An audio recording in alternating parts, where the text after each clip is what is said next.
अगर मुसलमानों को सही एजुकेशन दी होती, जो कि कोई मुश्किल बात नहीं है, पढ़ने वाले बच्चे के लिए कहा जाता है कि वो रोड के नीचे, स्ट्रीट लैम्प के नीचे भी पढ़ करके जो है भारत का राष्ट्रपति बन सकता है, एक जो है वो बड़ा साइंटिस्ट बन सकता है। लेकिन उन लोगों को शिक्षा ना दे करके उनके दिमाग में सिर्फ और सिर्फ ये पढ़ा दिया गया कि साहब बस जो भी कुछ है वो यही तुम्हारा धर्म है, यही तुम्हारी शरह है, इसी कुएं के अंदर मेंढक बन करके तुमको रहना है, इसके आगे कुछ नहीं है।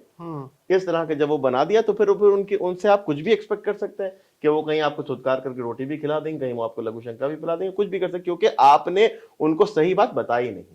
तो अगर वो इस तरह की घटना कर रहे हैं तो जितने गुनहगार वो हैं उतने ही गुनहगार मुस्लिम के वो लीडरान भी हैं कि जो मुसलमानों के वोट बैंक बना करके तो रखा, लेकिन उनको शिक्षित नहीं बना पाए, नहीं चाहते। लेकिन भारतीय जनता पार्टी गर्व से इस बात को कह सकता हूं कि हमारे प्रधानमंत्री जी ने कहा था कि हम मुसलमानों के एक हाथ में कुरान तो दूसरे हाथ में लैपटॉप देखना चाहते हैं। ये विचारधारा लेकर के अगर भारतीय जनता पार्टी बढ़ रही है तो मुसलमानों को भी ये समझना चाहिए कि उनका दुश्मन कौन है और उनका दोस्त कौन है। उनका दोस्त वो है कि जो उनको मेन स्ट्रीम से जोड़ने का काम कर रहा है, उनका दुश्मन वो है कि जो उनको बहकाने का, भड़काने का काम कर रहा है, करीब का फायदा दिखा करके दूर का नुकसान कर रहा है।